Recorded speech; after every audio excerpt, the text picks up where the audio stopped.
What are you waiting for? The market is ready. Stay tuned.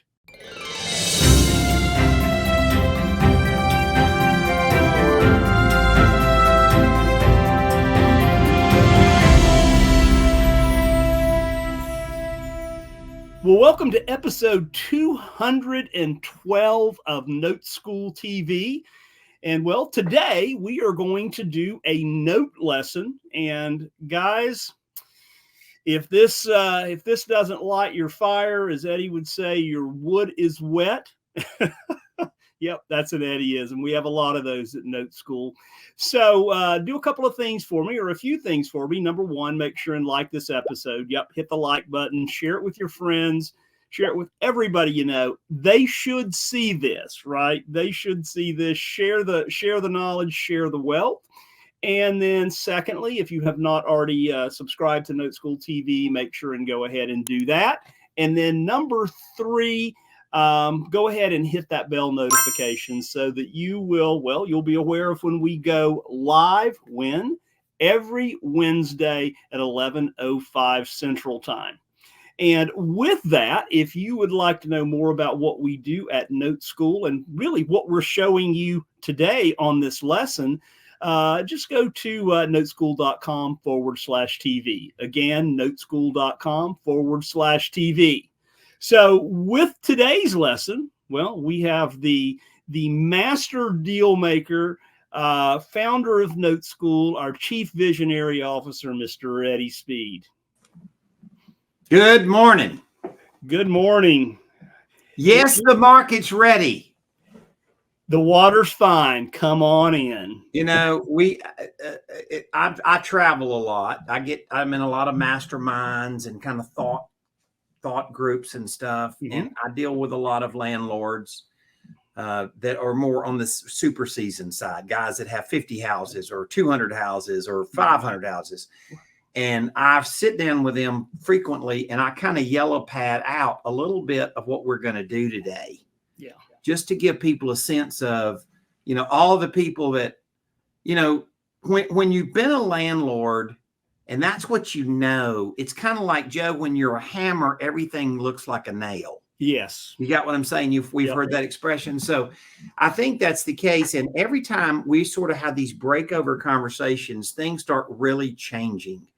And today I just I'm going to pull up some deals that we've done very recently in our kind of NoteSchool, internal audience, our members, and just show the audience today real assets. So people say, what's a real asset? Like literally one you just did in the last month, not one you did 10 years ago, not this. I like, show me a deal right now and show me what my options are with it and show me if I can make money. So I'm pretty fired up about that, Joe. Yeah, these are great. Eddie, show us that magic, brother. All right, so let's get started. What we want to do today is really a continuation of financial modeling. And so as you see here on my slides, this is a case study that we did last week. This is a real asset. It's located in Dallas, Texas. It's where the collateral is. And obviously a pretty solid deal. This note cost $125,000, right? But the value of the property is $185,000. So there's quite a cushion between the cost of the note and what the collateral is worth. And so this is just a pretty solid deal. There's 156 payments remaining, and you're buying, in this case, the entire note. And this is just a real example of something that we do with our NoteSchool members really on a regular basis, like every week, right?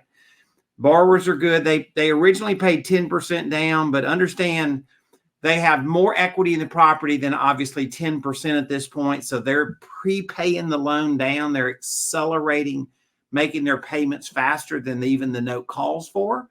And obviously the property's had continual lift in value because of appreciation.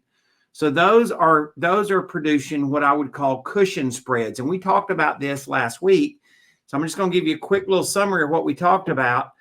Well, if you compared buying a rental to buying a note on a property, there's no cushion on the rental. You're paying, the property's worth $125 and you're paying $125.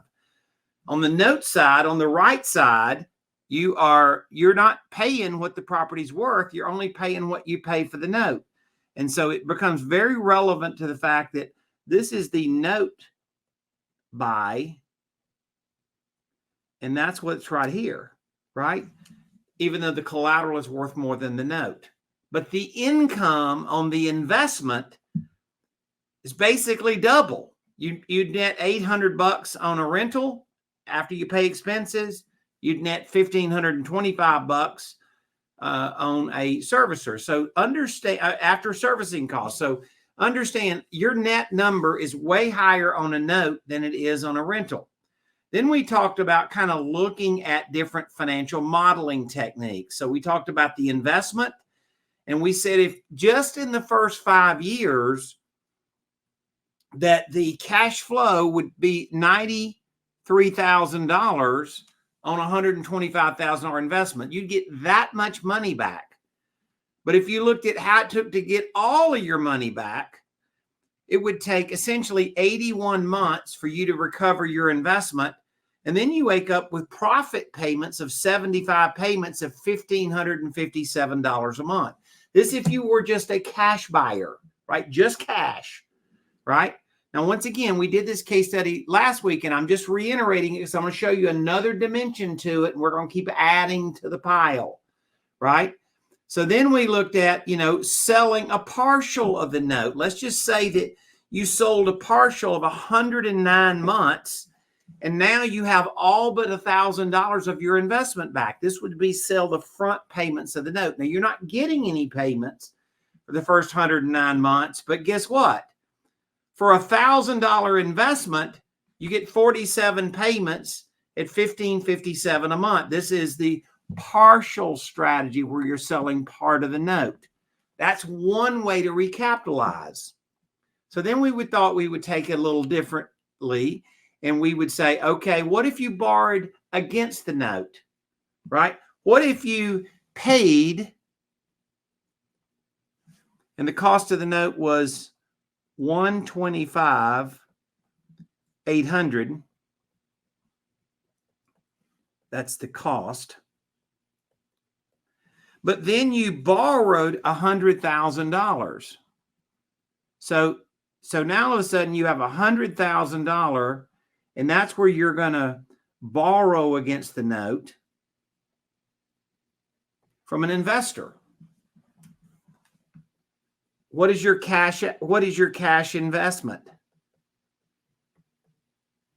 Your cash investment is $25,800. Your cash investment now is not the whole $125,000 because you levered it. You borrowed money against it. And you're saying, well, Eddie, how common is that? I've done it more than $100 million worth of times, a lot. And so this says kind of like a rent property, then how could you really lever that? So this is a little template that we use in Excel, and we built this, and we can plug in numbers for our members every day, all the time. So this is the note itself. So this is the note receivable. This is the note you're buying. And this is the buy terms, the second section. And it shows that once again, you paid $125. You're getting an 11.5 yield on your money. You're getting $1,557 a month. Now let's look at borrowing against the note. So you're going to borrow $100,000, and I calculated it at 7%. You're going to pay a private lender 7%. Now, here's the thing. You owe them then $978 per month. You're receiving $1,557, but you don't have to give them all your payment. You borrow money against the note, and now your payment to them is $978. Now, they're a secured lender. This loan is secured by this note. They're in a safe position. This is an excellent strategy with somebody that you're borrowing money from, that they're sourcing their money from a self-directed retirement account. But let's think about it like this. You have $25,000 of your money in the deal, producing essentially almost $7,000 per year. $7,000 per year for the next, well, 13 years, $7,000 income on a $25,000 investment. I'm sure your rental property's doing that good. Isn't it? Aren't you doing that well with your, oh, you're not. Oh, you mean rental properties don't have cash flows that notes do, right? They don't have cushion factors that notes do. So this was a case study we kind of built on last week. So you allowed me to go a little faster showing it to you today. But now we're showing you various financial modeling techniques: pay cash, sell a partial, and now borrow money against the note. So what I did today is I brought another case study. Now this is a little different because we didn't actually buy the whole note from the real estate investor. We only bought part of their note. So the real estate investor didn't sell us the entire note. They sold us a partial. Now you say, Eddie, how common is that? I've done it 20,000 times, literally. So pretty common, huh? And so let's look at it, because this was a deal where, look at the house. Is it a nice house? It's a splendid house, right? It's a beautiful house. You're now investing in the note $152,000, but you're buying a 156-month term. See, you did a partial on this deal, and so you're buying a term of 156 months. So you're not buying the whole note.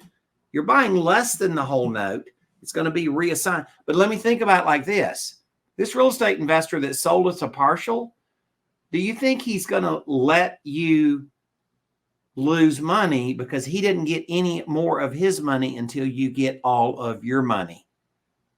You see, this becomes a very, very safe strategy.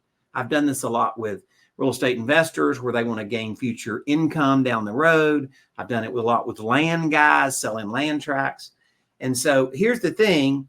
For your $152,000 investment, though, you are going to get back just in the first 5 years. Just in the first 5 years, you're going to get a cash flow of almost $7,000, right? So that's pretty good, right? That's a heck of a cash flow on your investment. You're getting essentially $21,000 a year on your $152,000 investment. Now remember, you're not buying the whole note and selling a partial. You're buying a partial, which I've done a lot. So then let's look at kind of that math and break it down.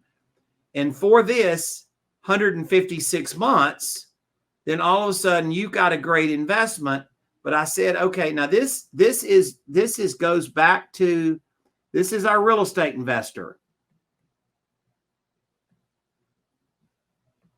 So that goes back to the note seller. He's a real estate investor. And this is what you bought.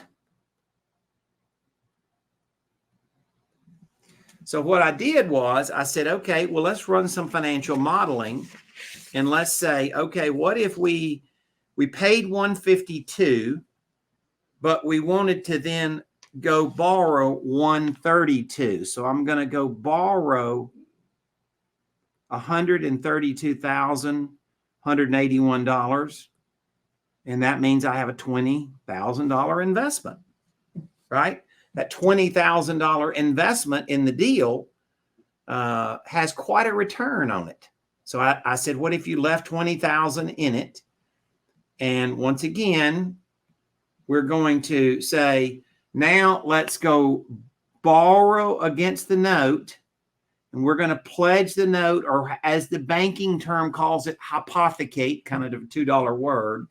Your lender has a secured position against this note. He doesn't own your note, but you've pledged it as collateral. So if you mess up and he didn't get his money, he's really, really safe in this deal, right? So nobody's at risk. This is a solid deal, a solid way to structure it. And so this time I played this scenario. And once again, here's the entire note, right? And remember, it's long term. right? But we didn't buy long-term. We bought a partial. Bought a partial of 156 months. But we're getting almost $700, $800, $1,800 a month, right? We go borrow money against this note, and I did this at 6.5% interest. So we're going to borrow the money. We're borrowing $132,000, which means I have $20,000 money left in this deal.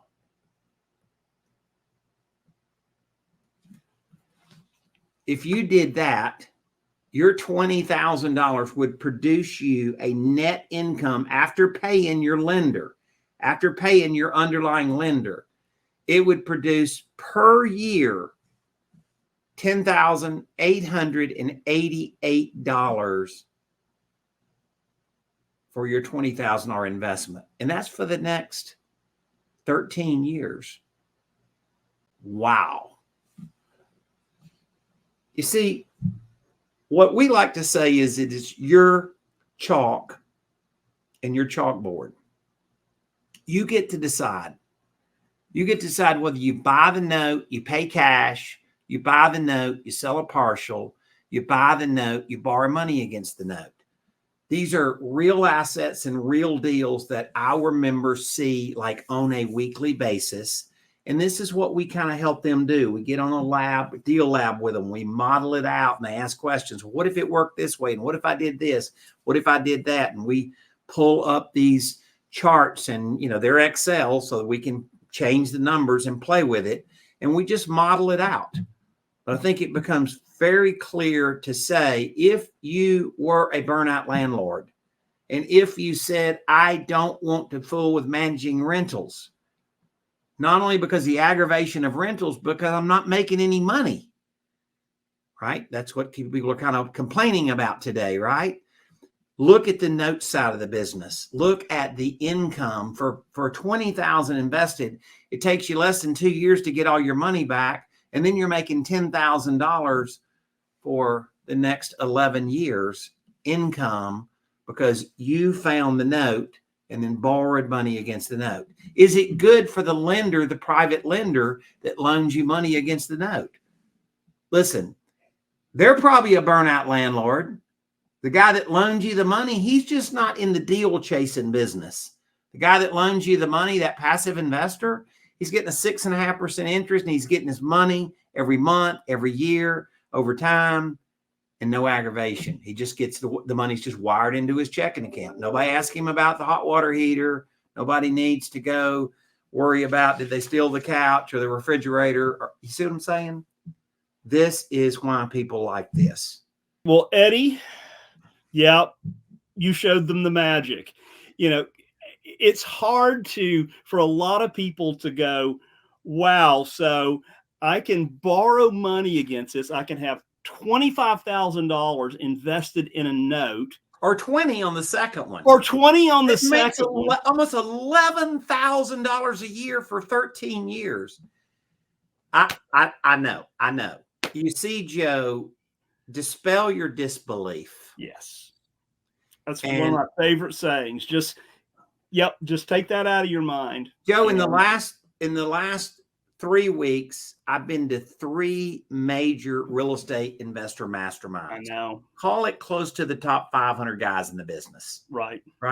And I can tell you with 1,000% integrity that I have this conversation with guys that are crazy seasoned all the time. And I show them the math and they're like, why am I doing this? I tell people, Joe, you can own 1,000 notes or 55 rentals. It's the same level of aggravation. It's the number of assets you can put in under that threshold, right? Within that ceiling. And so the answer is these things are making money. There's a cushion, there's cash flow. We have hit a note cycle in the industry. And Joe, I will say you probably called it the best when you said the market is ready. Are you? Eddie, the Note Expo starts here in a few hours. Right? Yes, it does. Well, appreciation of it. Our members, our Note School members have a special kind of day with us. Yeah. And so they have a special day with us. Appreciation Day. Yep. Note Expo then starts Friday morning. Friday morning. Yep. I'm really amped up. I feel like the educational level, the flow of it, the way that people are going to see the business. We're going to take real deals like you saw us do today, and we're going to break those down into finding assets, marketing for assets, structuring assets, using a servicer, using a title. Finding money. All capitalizing, funding and money. We're going to take that and we're going to take it from end to end, Joe. Absolutely. So guys, here's what I'd like for you to do for us, right? Number one, we want to see you at Note Expo 2025. Yep, I know that's a year out. So go ahead and mark your calendar for that first few days of November of 2025. So go ahead and do that. You will not want to miss it next year. And then number two, if you want to know more about what Eddie showed you today, simply go to noteschool.com/TV. Again, noteschool.com/TV. You guys have a great week, and we will see you next time. Take care.